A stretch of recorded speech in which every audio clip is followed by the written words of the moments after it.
Welcome to the Transmission Coaching Podcast, powered by ATRA. It's a great day to fix transmissions. I'm your host, Lance Wiggins, and today's show is sponsored by Gears Magazine, your magazine for the transmission industry. Today we have Rodger Bland, managing editor of Gears Magazine, and with us a special guest, Mr. Thom Tschetter. Welcome, Thom. Thank you. Thank you. Glad to be here. Yeah, we're great to have Thom with us. He's kind of an industry icon, you know. He's been in the industry for, what, Thom, 50 years? Thereabouts, yeah. Yeah. Writes our Up Your Business column in Gears Magazine. Has been doing that for, guess how long you've been doing that? You know. Yeah, you told me. I didn't know it till you told me. Yeah, that's incredible. I can't actually believe wrote in the very first issue you since said. 1992. That's wow. 25 years. So in the big newspaper-looking Gears Magazine back in the day? Back when it was tabloid size. Yeah, exactly. Thom was there. It was at the very back beginning. in the day when only 3 people read the article. Cheryl Nicholson, Steve Gray, and me. No, that was before we published it, and then everybody read it. Gears is a big thing. It is. It's a big deal. You were telling me yesterday in the car. I couldn't believe it. Yeah, we went up to Modesto, and that's why Thom's here at the IBO this week. Is we traveled up to Ralph's Transmission to check in with Mario Jorge, who will be speaking with Thom at this year's Expo, and try to catch up on what Mario's doing in his shop and some of the amazing things that we were able to witness firsthand. You know what? You just used the word catch up. Yeah. I couldn't catch up with him while we were with him. Yeah. That guy's moving. So he doesn't stand still. He doesn't look in the rearview mirror. He's just going forward full speed. Never looking back, right? Never looking back. So what were you guys up there for? At Expo this year, Thursday session is going to be all about what's working in the industry from the guys, the practitioners who are doing it, Lance. So Marianne Croce will kick us off, of course, from Croce's Transmission in Connecticut. We've got John B. from Canada, and he was featured in Gears Magazine. He's gone all digital, and it's increased his bottom line by about 25%. We'll talk about that. Thom's going to talk to John. And then Mario Jorge of Ralph's Transmissions. Mario has been featured in Gears Magazine. He's a very progressive shop owner, always on the cutting edge, and he's got some stuff that's coming out, Lance. It's unbelievable. We call the session by the numbers forward and backwards. Knowing your numbers forwards and backwards. Yeah. I think more accurately for Mario, it's knowing your numbers backwards and forwards. Yeah. Because it's always forward-looking. He's a pretty. I mean, his shop was one of the shops I think we discussed quite a few years ago about leading the industry in the type of core values that they have. One of the things that piqued our interest when we were doing our first What's Working study is we started to look around at shops that were really successful. Because as Dennis mentions, and I mentioned when we go out and do our What's Working programs, is that what we were finding 10, 12 years ago, Lance, is that we'd go into these different areas of the country, and what we'd find is one shop was just all kinds of busy. Mm-hmm. And in that same area, 2 or 3 were dying. They were just about ready to close the door, and we wanted to know why, what's going on. And so we bumped into Mario and Maria up in Stockton at the time. Now, at the time, this is back in 2006, 2007, Forbes magazine came out with their worst cities to do business in the world, right? Stockton was one of them. Number one. Yeah. Number one was Stockton. So you couldn't have a successful business in Stockton by the experts' analysis, right? Exactly. We come into Express Transmission at the time, and Mario was gangbusters busy. I mean, it's like nobody told him you weren't supposed to be successful or profitable in Stockton, California, and Mario wouldn't listen. And so we've tried to figure out what in the world is this guy doing? And from there on, it's just every time we visit him, he's doing something different and unique and progressive and cutting edge. And right now he's working on a CRM program that is amazing that we'll be sharing at Expo. You guys listen, if anything. What is CRM? Customer retention management, programs. A lot of shops are using third-party people to use them. Well, this goes far beyond what CRM was originally envisioned to be. Originally, it was a way to stay in contact with your customers that already have come through the door, and to stay in. And there's a company called Constant Contact, and it was a way to do that by continually to drip information on them, helpful information. And, if you've ever bought things from cutting-edge companies, you know that you're in the system and you get an email every week like or every Amazon. 2 weeks. Yeah. Yeah, and they're just reminding you, hey, we're here. And, in the transmission business, we always thought, well, You know, I got the customer. He's not going to come back. If he does, it'll be years later. Why stay in contact? If you stay top of mind, everyone they meet, they're going to tell about you as long as they had a good experience. So that concept was, let's stay in touch. And I've forgotten the name of the company that does it specifically for automotive. There's Salesforce, there's Kukui, I believe. Kukui, those companies, they have these CRM modules, but they're built around that. Mario's goes beyond that. It actually is from the very first point of contact when the phone rings, the CRM kicks in. Mm-hmm. Wow. And it's tracking everything that's happened with that customer from that point on, and it also comes up, it filters through, right, and it comes up with the key things that are going to trigger that customer's buying response. Ooh, it's amazing. Even better. Yeah.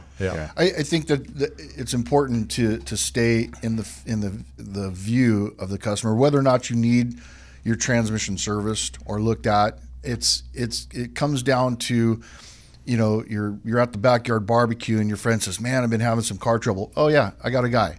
Right. Exactly. And then he goes to Mario's and then he gets good business and then he gets now into the loop and then his buddy says, "Hey man, I'm having I got a guy." Yeah. And so on and so forth. And that's exactly how you build that. So in our business, not to cut you off, but I just did. It's okay. We're live. No worries. In our business, we always thought CRM meant, you know, to get the customer back, but it's truly to keep your shop top of mind with the existing customers you have so that when they do encounter that event that you just described, they think of you. It's almost very similar to the social media feeds like Twitter, Instagram, Facebook, mm-hmm. the constant seeing of maybe a different ad here, or, you know, how's Thom doing this weekend, or what was Rodger up to this weekend, and then you see these different feeds, and out of sight, out of mind is no longer the call. Exactly. And, you know, it used to be, your warranty lasts until you can't see the brake lights anymore. Now it's we want you to be here as many years as you can with your new car, with your old cars, with your friends' cars, with your family cars. Did I ever tell you about the 50-50 warranty we had? No. If it breaks in half, you get both halves. Do you guys have sound effects? We were downstairs chatting about something. And I said, you know, if you're playing the 50% game, if you're playing to win 50% of the time, you're losing. Yeah, sure. exactly. Because the 50% of the time you're good. Well, and just like we said, some shops are busy, others are busier. Some shops get busier, but they're usually busier doing comebacks, right? And you can't play that. You can't play that ball. Exactly. So tell me a little bit more about one of the other things I think that is kind of unique about Mario, and I'm not sure if this is something that others are doing. I'm sure they are in the industry, but I was talking to Thom about this.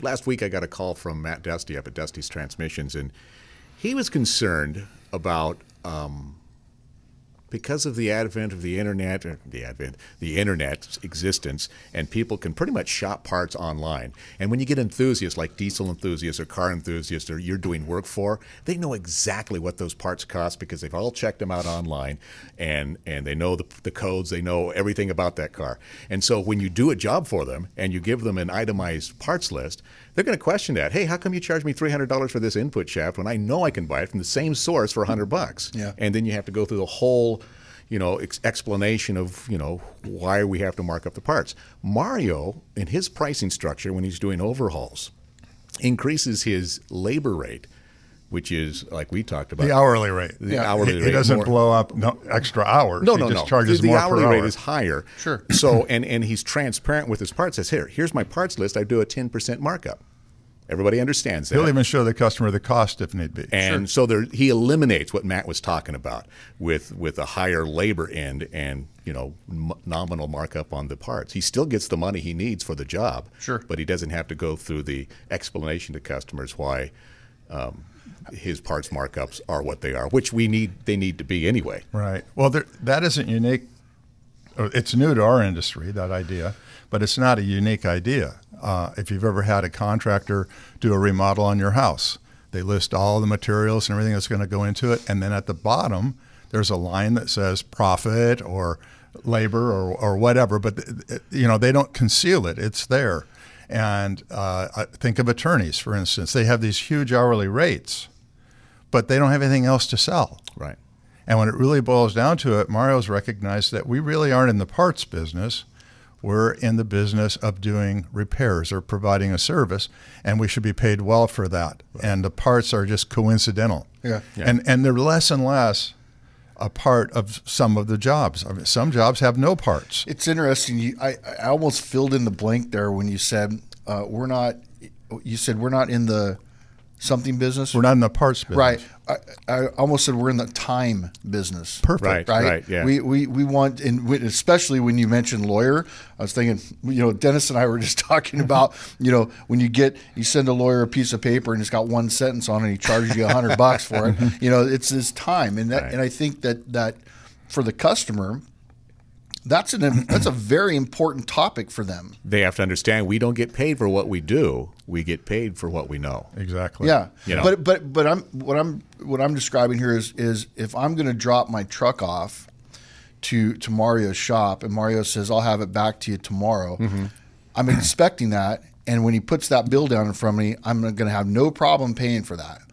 I think the problem comes into when he says, or when shops do this, I'll have it back to you tomorrow, and then it's 3 days after that, and then they give you that bill. That's when people go, wait a minute, this is a little higher than I expected to be for 4 days worth of work rather than 1 day worth of work, right? That's a great point. In fact, they brought it up yesterday. Krista, when we actually went through some role playing of how she presents not sales, but diagnostic results and sells the job. And she says that she always is honest with what their expectations should be. It's going to be 2 to 3 days or whatever it's going to be. And she says, here's the other thing, though. I contact them every single day to let them know how things are progressing. And they know immediately if it's going to be delayed. Yeah. And here's the thing when it comes to keeping time promises. You haven't broken the promise until the time's gone by. So all you're really doing when you call them before you pass the time deadline, all you're doing is renegotiating the time. Wait a second. You haven't broken the promise unless the time goes by. Yeah, well, if you promised at a certain time and the time goes by, you've broken the promise. That's when you broke it. That's when I said you haven't broken the promise until the time until goes that by. happens. That's correct. I thought he was throwing some Jedi warrior stuff at me. It is Jedi. Like Yoda. But that's the expectation of the customer to when somebody's going to come in there and give you a $2,000 bill, and you say it's going to be done in a couple of days, the $2,000 bill is nothing to them. Yeah. But if you say it's going to be a couple of days and a week later, it's a $2,000 bill. It's like, man, I don't think I got my money's worth. Right. And I think that's essentially what what they're saying. Yeah. Yeah. And again, to repeat what I just said, if the deadline hasn't come and gone already, all you're doing is renegotiating a new deadline. Yeah. You haven't broken a promise. Sure. So coming in Expo, how long is this session going to be? We're going to be there all day Thursday. Oh, Again, great. Marianne, Mario, John B. I'm sorry, did I hit the You're thing? doing You the did. Obama thing. I did the Obama thing. Can you That's guys hear, classic. Can you hear that? Yeah, I can. That is classic. Sorry Don't about do that. that. Whatever you do, guys, there's some rules. Whatever you do, don't touch the table. And here he is. I want to over thank Lance for inviting me on the podcast. I know it'll be my last one, so I just wanted to get that in there. Not true. Not So true. I cut you off. What were you No, I was saying? going to say we're there all day Thursday. Tom's going to facilitate. Marianne will start us off from Croce's transmission, and then Mario and John. And I think the real benefit of this session Thursday is going to be the Q&A sessions that Thom will kind of engage the audience, because there's some great stuff, and I know that we talk about this every time we talk about Expo. The people in the audience sometimes provide as much, if not more, information to us and everybody else in there with their participation. So it's really going to be a shop owner for shop owner session. It's the epitome of what's working. Isn't that like when you and Dennis decided or came up with this, what's working idea? Mm-hmm. It was to see what certain companies are doing in certain areas, Sure. and then you've using Mario as an example, Stockton is the worst place to do business, yet he's doing the most business in Stockton or anywhere, right? So that proved that not only incorrect, but it proved that you can do that wherever you may be. Yeah.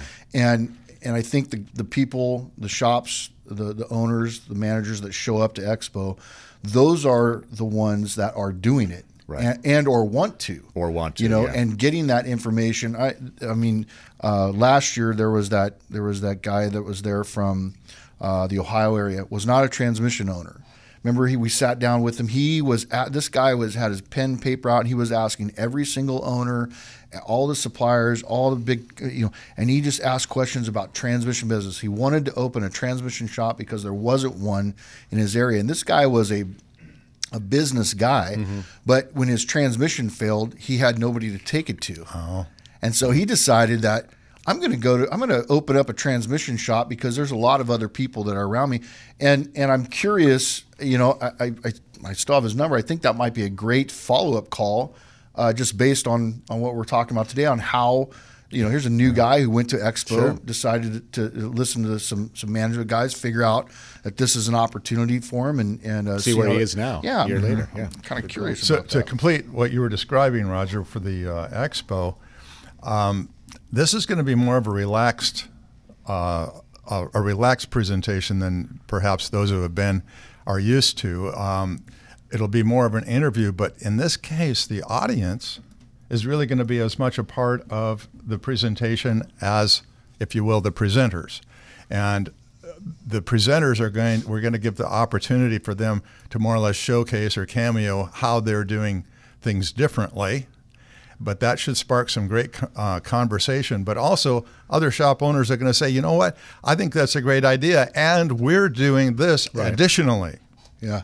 And this is the results we're getting. So the seminar or the presentation is going to be coming from the audience to the stage as well. Yeah. So I think it's going to be a great new format. I hope it's as successful in reality as it is in my head. I think you'll be pleasantly surprised, especially with our group. They're not too shy about asking questions. They'll let you know what they think and talking about things. And I think that once you start getting the ball rolling there, you won't have to pull teeth to get information. I think they're going to give it to you pretty freely. So that'll be nice. Yeah. Good.